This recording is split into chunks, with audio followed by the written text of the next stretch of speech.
What is the role of the police in investigating a crime?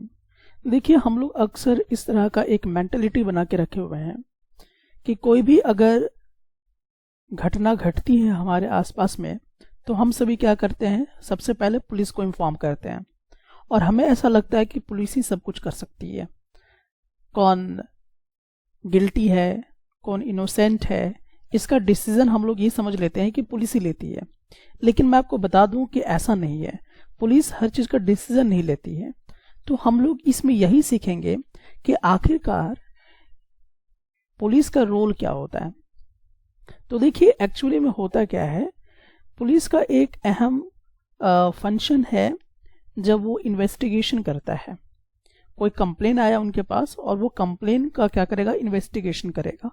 तो investigation में वो करेगा क्या चीज, सबसे पहले तो वो देखने का प्रयास करेगा कि जो विटनेस है उसका जो स्टेटमेंट होगा, जो इसका बयान होगा, उसको वो रिकॉर्ड करेगा। ठीक है, तो सबसे पहला काम पुलिस का क्या है कि जो भी विटनेस है उसका जो स्टेटमेंट है उसको आप रिकॉर्ड करें।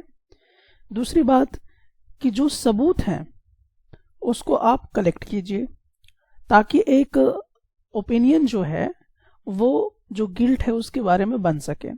तो एविडेंस कलेक्ट करना और विटनेस का जो स्टेटमेंट है उसको रिकॉर्ड करना है, ये पुलिस का काम है। ऐसा नहीं है कि जैसे जो पुलिस है वही डिसीजन लेना शुरू कर देगा कि हाँ ये दोषी है, हाँ ये इनोसेंट है। इस तरह का वो डिसीजन नहीं ले सकता है पुलिस।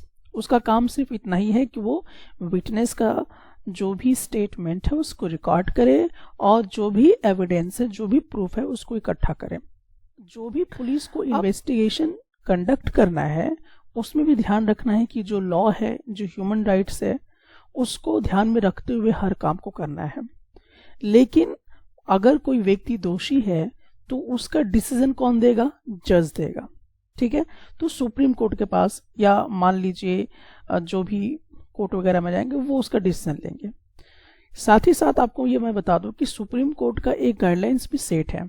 जब किसी व्यक्ति को अरेस्ट किया जाता है या उसको डिटेंशन किया जाता है, हिरासत में लिया जाता है या इंट्रोगेशन किया जाता है, तो पुलिस जो है उसको टॉर्चर नहीं कर सकती है, उसके साथ मारपीट नहीं कर सकता है।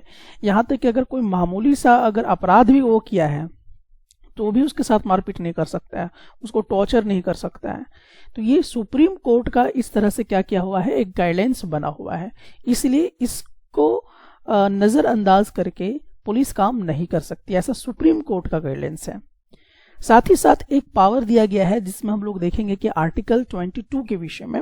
तो आर्टिकल 22 देखिए क्या कहता है, आप पर्सन अरेस्टेड होंगे उनके लिए एक फंडामेंटल राइट्स प्रोवाइड करता है।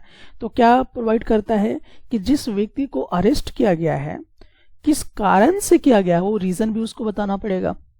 साथ ही साथ उसके पास राइट है कि वो 24 घंटे के अंदर उसको मजिस्ट्रेट के सामने खड़ा किया जाए।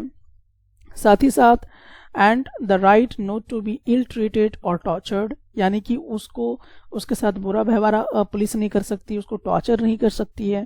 ठीक है, साथ ही साथ अगर जो भी व्यक्ति को अरेस्ट किया गया है, अगर मान लीजिए कि वो कस्टडी में किस तरह का कोई बयान देता है तो उसको एविडेंस के तौर पे नहीं लिया जा सकता। लड़का है, कोई बॉयज है जो 15 साल से नीचे है या कोई वीमन है, तो उसको कभी भी पुलिस स्टेशन में पूछताछ के लिए नहीं बुलाया जा सकता है। तो ये कुछ आर्टिकल 22 के अंदर कुछ राइट्स जो हैं वो अरेस्टेड पर्सन को दिए गए हैं।